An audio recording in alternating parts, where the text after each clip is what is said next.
तो hello everyone, welcome to Abhimanyu IAS. My name is Sunny Bhosle. मैं आपको सी सेट के क्वेश्चंस करवा रहा हूँ। Free warm up course, what is free warm up course, जिसमें हम डिस्कस कर रहे हैं हमारे पंजाब पीसीएस में प्रीवियस ईयर के क्वेश्चंस और कुछ एडिशनल क्वेश्चन जो इंपॉर्टेंट हो सकते हैं और आपके अपकमिंग पीसीएस एग्जाम के लिए। आज का स्टूडेंट्स हमारा जो टॉपिक है, आज का हमारा टॉपिक है दैट इज सिटिंग अरेंजमेंट। बहुत अच्छे टाइम के देखिए, बेसिकली इसमें पजल टाइप के क्वेश्चन आते हैं, स्टेटमेंट्स दी होगी 3-4 और उसे मुझे प्लॉट करके देखना होगा कि क्या मेरे पास आंसर बनता है। और आज जो मैं क्वेश्चन करने वाला हूं, सबसे पहले वो पंजाब पीसीएस 2020 में आपके पास आया और उसके 3 से 4 पार्ट थे। उन चारों पार्ट्स को हम बहुत अच्छे तरीके से डिस्कस करने वाले हैं। लाइक शेयर एंड सब्सक्राइब करना प्लीज मत भूलिए। एडिशनल क्वेश्चंस भी है मेरे पास, उसी के साथ कुछ एडिशनल इंफॉर्मेशन। ये मेरे पास मेरे फ्री वार्म अप कोर्स का क्यूआर कोड का लिंक है, इसे स्कैन करके आप हमारे फ्री वार्म अप कोर्स से जुड़ सकते हैं, ठीक है। और अभी हमने जस्ट हमारा 1 फरवरी से नया बैच स्टार्ट हुआ है, अभी कुछ ही दिन हुए हैं, तो उसके लिए भी आप इनरोल कर सकते हैं। जो भी लिंक है डिस्क्रिप्शन बॉक्स में दिए गए हैं, चाहे वो आपके सी सेट के कोर्स का हो, चाहे वो आपके टेस्ट सीरीज का कोर्स लिंक हो, सारे के सारे लिंक्स डिस्क्रिप्शन बॉक्स में देंगे। अभी कभी जुड़िए और पंजाब पीसीएस क्लियर कीजिए। चलिए, तो आज का मेरा जो फ्री वार्म अप कोर्स में लेक्चर है वो रहने वाला सिटिंग अरेंजमेंट बेस। तो चलिए करते हैं आज के क्वेश्चन की तरफ बढ़ते हैं। चलिए, अब ये क्वेश्चन मेरा पंजाब पीसीएस 2020 में आया, बहुत अच्छा क्वेश्चन है। देखिए डायरेक्शंस पहले पढ़ लेते हैं, क्या कह दिए। Read the following information and answer the questions using this information. There are 5 boys, देखो 5 बॉयज हैं, P Q R S T, sitting in the first line facing south. मतलब 5 बॉयज हैं, वो बैठे हैं और उन्होंने जो फेस है वो साउथ की तरफ किया हुआ है, ठीक है। कौन कौन से, P Q R S T. बिल्कुल ध्यान से क्वेश्चन करेंगे और एक एक लाइन, एक एक वर्ड का मतलब समझेंगे और देखेंगे मैक्सिमम प्लॉटेशन किस हिसाब से हो सकती है। क्योंकि अगर क्वेश्चन में प्लॉटेशन अच्छी होगी, फिर जितने मर्जी क्वेश्चन पूछो इजीली हम इसको क्रैक कर पाएंगे, ठीक है। अच्छा, and 5 girls A B C D and E sitting in the second line parallel facing to the first line and are facing to north. मतलब आपके पास दूसरी लाइन ऐसी है और इसमें कौन है, A B C D and D ऐसे है, और मुझे कुछ इंफॉर्मेशन दिए इनके बारे में कि किस हिसाब से इनको मुझे बिठाना है, ठीक है। तो चलिए नेक्स्ट पेज पे बनाता हूं इसको मैं 1 बाय 1 करके, ठीक है। फिर देखेंगे क्या आंसर आ रहा है। सबसे पहले क्या दिया है मुझे, अगर जरूरत पड़ेगा ड्यूल प्लॉटेशन मैं कर सकता हूं। देखो यहाँ पे क्या है, ए फेसिंग नॉर्थ है और यहाँ पे क्या आएगा, ए आएगा, आपका बी आएगा, सी आएगा, डी आएगा और ई आएगा, ठीक है। यहाँ पे क्या आने वाला है मेरा, ए फेसिंग साउथ है, P Q R S T, ठीक है। अब इंफॉर्मेशन देखते हुए सबसे पहले क्या दी हुई है, ठीक है। क्या दिया है, is sitting in one of the corner, one of the end of the line. मतलब देखो ए यहाँ पे, अगर मैं यहाँ पे बोलूं 1 2 3 4 5 ऐसा कुछ है, और यहाँ पे भी क्या 1 2 3 4 5। इसका मतलब या तो ए यहां आ सकता है और या तो ए यहां आ सकता है। वन ऑफ द एंड का मतलब यही हुआ स्टूडेंट्स कि किसी भी एक एंड पे ए मेरे पास आ सकता है, ठीक है। नेक्स्ट देखिए, समझ के करना, ये इतना आसान, कुछ इतनी जल्दी करने वाला क्वेश्चन नहीं होता कि आप विद इन अ सेकंड कर दें। थोड़ा सा टाइम लेके सोच के करना होता है इस तरह क्वेश्चन, ठीक है। ये हो गया। Q who is just next to left of S is opposite to E. देखो क्यू क्या है, लेफ्ट ऑफ एस। अब एस देखो, अब ध्यान से सुनने वाली बात है, एस क्या मेरे पास, एस मेरे पास साउथ फेसिंग है, साउथ फेसिंग। डायरेक्शंस के हिसाब से अगर आप देखो, जब आप नॉर्थ फेसिंग करोगे तो ये आपका राइट और ये आपका क्या, लेफ्ट है। जब आप साउथ फेसिंग करोगे, साउथ फेस कर रहे हो आप, तो ये आपका क्या हो जाएगा, ध्यान दो जरा, ये आपका राइट होगा और ये आपका क्या हो जाएगा, लेफ्ट हो जाएगा, बदल जाएंगे। समझ आ गई बात। इसका मतलब अगर एस साउथ फेसिंग है, क्या बोला है, क्या who is just left of S, तो अगर एस ऐसे है, अगर एस ऐसे है तो मेरे पास क्या हुआ ऐसे होगा, ऐसे ऐसे है तो उसके लेफ्ट में मेरे पास क्यों होना चाहिए, ठीक है, बात आ गई। और ये क्या है, ऑपोजिट टू ई, ये मेरे पास फिक्स पोजीशन आ गई मेरे पास, जो मुझे प्लॉट करनी है। समझो इस चीज को। तो जब साउथ फेस कर रहे हो या नॉर्थ फेस कर रहे हो, उसमें बहुत कुछ आपको देखना पड़ेगा। नंबर 1, बहुत आराम से समझा रहा हूं क्योंकि पेपर में आया हुआ क्वेश्चन और ऐसे क्वेश्चन आगे भी डेफिनेटली आपको आएंगे पेपर में, ठीक है। चलिए ये भी प्लॉट होगी। क्या वो ऑपोजिट है ई के, ठीक है। देखो क्या वो ऑपोजिट है ई के, हाँ बिल्कुल। B and R are diagonal opposite to each other, मतलब B and R are diagonal opposite, मतलब अगर यहाँ बी है तो यहाँ पे आर है, अगर यहाँ पे बी है तो आर है। ये डायगोनल ऑपोजिट का मतलब ये हुआ। ठीक है, अब देखेंगे इनमें से किसी एक की पोजीशन अगर मुझे समझ आ जाती है तो। अगर यहाँ पे बी है तो यहाँ पे आर है, बी है तो आर। अब देखेंगे करना क्या है, एक पोजीशन चेक करनी पड़ेगी। ठीक है, T is opposite to C who is just next right of A। अब देखो लास्ट लाइन में मुझे हिंट मिला कि मुझे करना क्या है। T is opposite to C मतलब T जो है, जो मेरा T है, अगर आप T की बात करो, T है ये, ऑपोजिट टू किसके? T is opposite to C मतलब T और C ऑपोजिट है। Who is just next right of A यानी A के राइट में कौन हो सकता है? देखो A क्या है मेरे पास, नॉर्थ फेसिंग है तो उसका राइट ये हुआ, तो डेफिनेटली A यहां पे नहीं आएगा, A यहां पे नहीं आएगा, ये मेरे पास स्लॉट फिक्स हो गया। ठीक है, अब देखो मुझे ये वाली कंडीशन सेटिस्फाई करवानी है, B and R are opposite to each other. देखो अगर मैं बात करूं B यहीं पे आ सकता है तो डेफिनेटली R मेरे पास यहां पे आ गया। क्लियर? देखो छोटे छोटे पॉइंट्स होते हैं, जब भी सिटिंग अरेंजमेंट कैसा पजल वाला क्वेश्चन है बिल्कुल आराम से करिए और इस हिसाब से आपने सॉल्व करना है इसको। नेक्स्ट क्या दिया है? T opposite to C। अब T मेरा ऑपोजिट है C के, ये भी दिया हुआ है। देखो S और Q एक साथ और E है।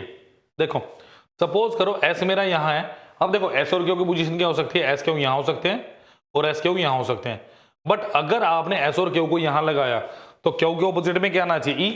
तो भाई ये वाली पोजीशन खत्म हो जाती है मेरी, ये नहीं मैं कर सकता, तो डेफिनेटली S एंड Q मेरे पास, ये मेरा S आ गया और ये मेरे पास Q आ गया, और Q के ऑपोजिट में क्या मेरे पास? E। अगर Q के ऑपोजिट में E है, A आ गया, B आ गया, C आ गया, E आ गया, तो ये बचा D, और यहां पे क्या बचा मेरे पास? R T S Q, तो ये मेरे पास P बचा। फटाफट इसको नोट कर लीजिए, अब क्वेश्चन करेंगे। क्लियर? बहुत अच्छा क्वेश्चन था, ऐसे क्वेश्चन करने में मजा आता है। ठीक है, नोट कर लीजिए इसको जरा। तो R T S Q P A C D E B, ये मेरे पास पोजीशंस आ चुकी है। अब मुझे इससे रिलेटेड क्वेश्चंस करने हैं, नोट कीजिए। और प्लीज जो भी लिंक्स है वो डिस्क्रिप्शन बॉक्स में दिए हैं, चाहे वो हमारे क्या नाम है न्यू कोर्स का हो, टेस्ट सीरीज का हो, सी सेट के कोर्स का हो, या आपको कोई दिक्कत हो जब भी आप कॉल व्हाट्सएप कर सकते हैं, जो भी नंबर डिस्क्रिप्शन बॉक्स में दिए गए स्टूडेंट्स उन पे। क्लियर? चलिए अब देखो पहला क्वेश्चन क्या है, which pair are sitting opposite to each other? C D R T, C D R T, C D and R T. ना भाई सी डी आर टी तो नहीं दिया वो मुझे opposite. A C S P, A C S P ये भी नहीं दिख रहे मुझे तो। C D T S, sorry C D T S, yes C D and T S are opposite to each other, option number 3। तो जब मेरा सिटिंग अरेंजमेंट का क्वेश्चन बिल्कुल प्रॉपर बन चुका है तो मुझे आंसर निकालने में कोई भी दिक्कत नहीं होनी चाहिए। Clear? Who is sitting third to right of C? C, C का है third to right of C, पहला राइट, दूसरा राइट और तीसरा right, that is B. Option number A बिल्कुल सही है, बी। क्लियर? तो एक बार बस सिटिंग अरेंजमेंट का क्वेश्चन बनाने की देरी है और बिल्कुल इजी हो जाता है question. Next is which of the following pair is diagonal opposite to each other? C T E Q A P D P. तो मेरे पास डायगोनल ऑपोजिट कौन है? एक तो बी आर है और क्या है? P and A, P and A are diagonal opposite to each other. P and A है, yes, option number 3 is the right answer. Note कीजिए इसको फटाफट। ठीक है, चलिए नेक्स्ट क्या दिया है? इफ, अब देखो इसमें और भी कॉम्प्लिकेशन लगा दी। If D, C and D, P and T and Q and E interchange their position, then who will be? सबसे पहले इंटरचेंज कराओ। अब पहले देखते हैं कि भाई दिया क्या क्या हुआ। यहाँ पे पी क्यू आर वाली थी 1 2 3 4 5, 1 2 3 4 5। ठीक है, पहले में क्या था भाई, देखते हैं जरा। R T S Q P, R T S Q P, ऐसे ही था। अच्छा दूसरी में क्या था देखो जरा, ए सी डी ई बी, ए सी डी ई बी, ए सी डी ई बी। अब किस किस की पोजीशन चेंज है देखिए जरा। अगर मैं बात करूं सी एंड डी, भाई सी एंड डी की पोजीशन चेंज है, मतलब डी यहां पे और सी यहां पे। जो चेंज पोजीशन है वो पर्पल कलर से लिख रहा हूं मैं। ठीक है, सी एंड डी आगे। पी टी, पी टी, ये पी आ गया और ये टी आ गया, Q and D, Q and D, ये ई आ गया और ये क्यू आ गया। बाकी सारे के सारे सीमा, यानी यहाँ पे ए है और यहाँ पे बी है और यहाँ पे एस है और यहाँ पे आर है। क्लियर? अब देखो, अब जरा ध्यान से देखो इसमें क्या दिया हुआ। Then who will be the second person to the right of the person who is opposite to the person second to the right of D. अब ध्यान से सुनो, अब इसमें क्या दिया हुआ। जब भी ऐसा क्वेश्चन आए इसको पीछे से पढ़ो। Second to the right of D, D है, डी के सेकंड राइट, पहला राइट दूसरा राइट, ठीक है। कलर चेंज कर लेते हैं। इसका दूसरा राइट क्या हो गया, क्यू, क्यू का ऑपोजिट कौन सा, ई। उसने क्या बोला, second who is right to the person who is opposite the person, क्या बोला, सेकंड राइट। इसका सेकंड राइट कौन सा होगा, क्या पी आएगा मेरा आंसर, क्योंकि ये साउथ फेसिंग है, नॉर्थ फेसिंग है तो राइट लेफ्ट, ये राइट ये लेफ्ट, तो आंसर इज ऑप्शन नंबर क्या आएगा मेरा 2 यानी पी। क्लियर? नोट कर लीजिए इसको फटाफट। Clear?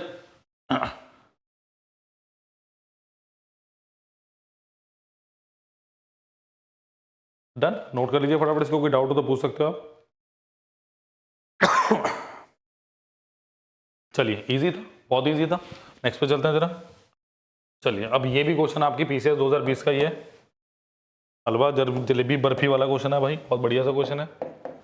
Eight the buffet 6 sweet are arrange in a circular order on a table. मतलब ये आपके पास सर्कुलर अरेंजमेंट का क्वेश्चन है। ये आपके पास सर्कुलर अरेंजमेंट का क्वेश्चन है। 6 sweets are arrange in a circular order, barfi is opposite to halwa. देखो भाई, भूख लगी मुझे तो, है ना।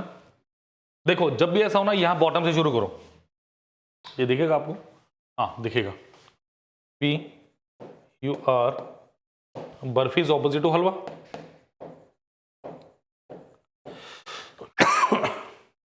There is one sweet between laddu and jalebi. अरे भाई, मतलब लड्डू है, फिर एक स्वीट है, फिर जलेबी है। ये तो आज मानने की मिठाई खिलाओगे, मानते नहीं है। Gulab jamun is next to right of halwa. अब देखो, हलवा, हलवा क्या है, ये क्या है मेरे पास, कितने मेरे पास 6 हैं, तो 1 2 3 4 ऐसे कर लो।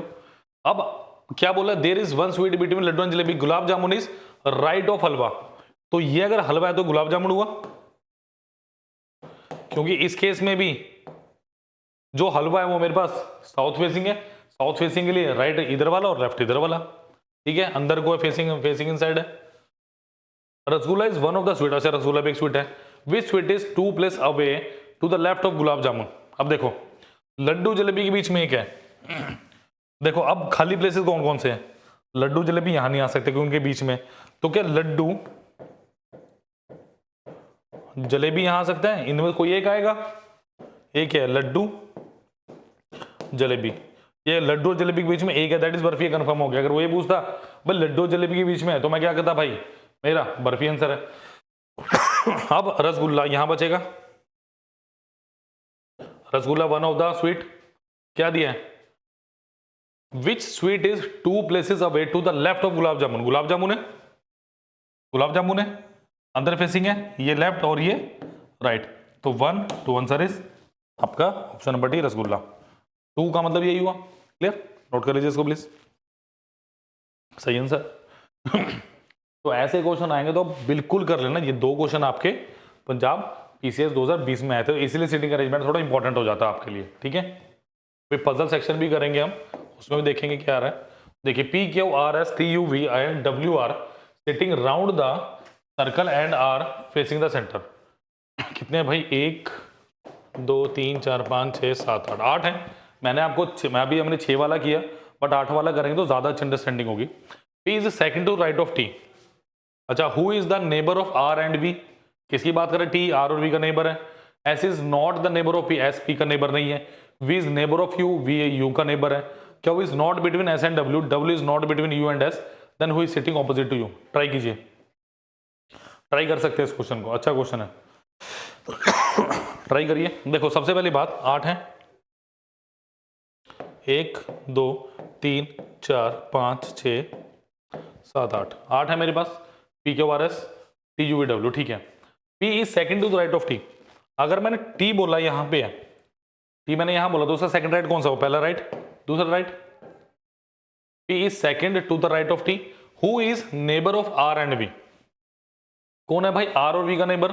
अब देखो T who is neighbour of R and B, मतलब टी के लिए यूज हुआ है, मतलब अगर नेबर है तो आर भी यहां आ सकता है और आर भी यहां आ सकता है। मुझे स्पेसिफाई नहीं है अभी आर और बी कहां आएंगे, मुझे स्पेसिफाई नहीं है, बट इतना पता कि टी के नेबरहुड में हो गई ना कहीं। ठीक है, S is not the neighbour of P, मतलब एस यहां पे नहीं आएगा, एस की पोजीशन ये नहीं आएगी। V is neighbour of U, V is neighbour of U, या तो ऐसे है या ऐसे है, मतलब वी के साथ यू है, वी के साथ यू है। देखो अगर मैं यहां पे वी बनाता हूं तो मेरे साथ ऑलरेडी पी पड़ा हुआ है, तो डेफिनेटली वी यहां पे नहीं आएगा, यहां पे आर आएगा और यहां पे वी आएगा। कंफर्म हो गया? ऐसे पकड़ना हो तो लॉजिक से आपने क्या दिया है, वी के साथ क्या आएगा? यू। अच्छा, Q is not between S and W, मतलब ऐसा नहीं एस क्यू डब्ल्यू ऐसा भी नहीं है, एंड डब्ल्यू क्यू एस ऐसा भी नहीं है। ठीक है, ऐसा भी नहीं है। W is not between U and S, W is not between U and S, तो यू और एस के बीच में भी नहीं डब्ल्यू, तो यू डब्ल्यू एस ऐसा ऐसा भी नहीं है, एस डब्ल्यू भी ऐसा भी नहीं है। अब इसको मुझे प्लॉट करना, मतलब ऐसे यहां पे नहीं आ सकता। कंफर्म हो गया? इसको हटा दो जरा। अब इनको देखो कैसे आएगा, क्यों नहीं आ सकता तो क्यों कहां आ सकता है, बनाने की कोशिश करिए, ट्राई कर लो। मैंने तो 3 पोजीशन है, एस के और डब्ल्यू बचे हुए और तो कुछ बचा नहीं है। करिए ट्राई।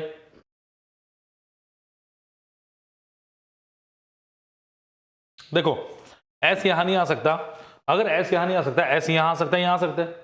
अगर सपोज करो मैंने एस यहां ले लिया, पहले कंडीशन ही लेता हूं, ठीक है, एस डब्ल्यू क्यू, मतलब क्यू वैसे नहीं आ सकता, ऐसे नहीं आ सकता। अगर डब्ल्यू बचा यहां रखता हूं तो डेफिनेटली यहां पे मेरा डब्ल्यू ही बचा, क्योंकि ये नहीं आ सकता। देखो क्या ये बन रहा है, V W S, V W S, ये भी नहीं बन रहा, तो ये दोनों कंडीशन सही है, आंसर आ गया मेरा। क्योंकि देखो एस यहां नहीं आ सकता, या तो एस यहां आ सकता है या यहां आ सकता है। उसने साफ साफ बोला, तो क्या हुआ है एस और डब्ल्यू के बीच में नहीं आएगा, तो डेफिनेटली एस और डब्ल्यू नेबर ही बचेंगे और कुछ नहीं हो सकते, क्योंकि अगर डब्ल्यू इसके साथ नहीं है तो डेफिनेटली डब्ल्यू बाहर ही निकलेगा, तो सॉरी क्या वो बाहर ही निकलेगा। बस यही करना था मुझे। बताइए क्या आंसर है, क्या पूछा क्वेश्चन में? ऑपोजिट टू यू, यू के ऑपोजिट कौन है मेरे पास? यू के ऑपोजिट कौन है मेरे पास? P, option number B. Note कर लीजिए इसको। क्लियर? इजी क्वेश्चन था, बट सर्कुलर अरेंजमेंट में आपको नंबर ऑफ करके देखने पड़ेंगे, बस फिर हो जाएगा।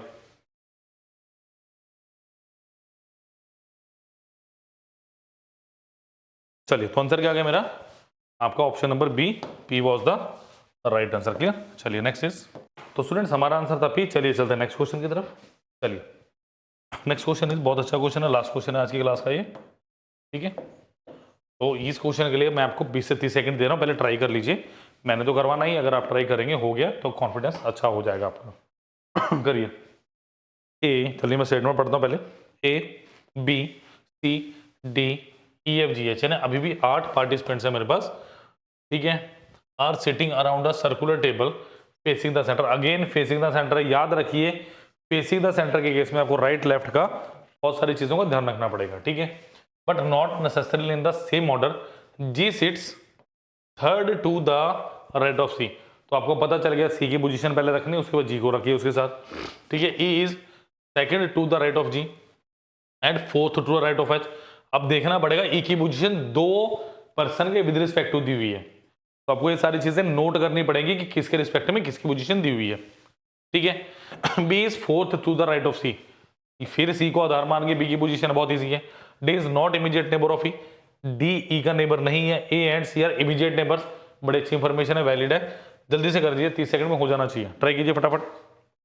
और प्लीज कमेंट कीजिए अगर आपको एक पर्टिकुलर क्वेश्चन करना है या पर्टिकुलर आपको कोई डाउट है तो आप कमेंट भी करके हमें बता सकते हैं। और जो भी लिंक्स हैं वो सारे के सारे डिस्क्रिप्शन बॉक्स में दिए गए, चाहे वो नए बैच का हो, टेस्ट सीरीज का लिंक हो, आपके सी सेट बैच का लिंक हो, सारे लिंक डिस्क्रिप्शन बॉक्स में दिए गए। ठीक है, और नंबर्स भी देंगे कॉल के लिए आपके। चलिए करते हैं क्वेश्चन को। चलिए देखिए क्या दिया है। सबसे पहले G sits third to the right of C, अगर ये सी है पहले प्लॉट कर लो, 3 4 5 6 7 8। G sits third to the right of C, 1 2 3, तो जी यहाँ पे आ गया मेरे पास, ठीक है। E is second to the right of G, और जो ई है मेरे पास वो क्या है, इससे सेकंड राइट पे, तो ई यहाँ पे वो and fourth to the right of H, इसका मतलब 4 3 2 1, तो एच यहाँ पे आएगा क्योंकि एच से फोर्थ, एच से पहला, एच से दूसरा, एच से तीसरा और एच से चौथा। तो ई ने मुझे 2 की पोजीशन यहाँ पे डिफाइन कर दी है, ठीक है। ई की वजह से 2 पोजीशन डिफाइन होगी। अच्छा, B is fourth to the right of C, तो सी का चौथा राइट, 1 2 3 और 4, किसकी बात कर रहा है वो, बी की। बी यहाँ पे आ चुका। D is not immediate neighbour of A, तो बी जो है, sorry, D is not immediate neighbour of E, तो ई कहाँ पे है, ए यहाँ पे नहीं है, सॉरी डी यहाँ पे नहीं है, ठीक है। A and C are immediate neighbours, तो ए और सी मेरे पास, तो ए यहाँ पे आ गया। डी अगर यहाँ पे नहीं है, डी अगर यहाँ पे नहीं, तो डी के लिए ए की पोजीशन बची और एक मेरे पास बच गया एफ, जो आएगा यहाँ पे। क्लियर। तो आपको ऐसे इलेमिनेशन कर करके आगे चलना पड़ेगा कि क्या क्या पोजीशंस मुझे होल्ड करवानी है, क्लियर, और डिजायरेबल कंडीशन बनानी है। जल्दी से नोट कीजिए इसको और आंसर देखते हैं फिर क्या आपके पास। जल्दी नोट कर लीजिए प्लीज, इसको नोट कर लीजिए क्या आ रहा है मेरे पास, A C H D G B E F and A, ये आ गया। अब क्या दिया, अब देखो जरा क्या ये कंडीशन चेक करने में कौन सी सेटिस्फाई कर रही है। F is third to the left of B, F is third is left of B, नहीं, गलत, गलत है। नेक्स्ट क्या है, F is second to right of B, F is second to right of B, B आ गया पहला right दूसरा राइट, तो answer is option number B लग रहा है। फिर भी चेक कर लो, देखो ये तो हो नहीं सकता। B is immediate number of D, B D का इमीडिएट नंबर नहीं है, डी यहाँ पे बी में एक पर्सन है, तो answer is option number B. Clear. तो प्लीज लाइक शेयर सब्सक्राइब करना मत भूलिए, जो भी लिंक्स हैं डिस्क्रिप्शन बॉक्स में दिए गए। ये QR कोड है जो हमारे फ्री वार्म अप कोर्स पे लेके जाएगा आपको डायरेक्टली, आप इसे भी स्कैन कर सकते हैं। और 322 पोस्ट के लिए नोटिफिकेशन आउट हो चुकी है अप्रैल में प्रीलिम्स है। किस बात का बेटा, जुड़िए हमारे साथ, लाइक शेयर सब्सक्राइब करना मत भूलिए, जो भी लिंक्स हैं डिस्क्रिप्शन बॉक्स में स्टूडेंट दिए गए। Thank you, all the best for your exam. कोई डाउट हो तो कमेंट करना मत भूलिए। Thank you.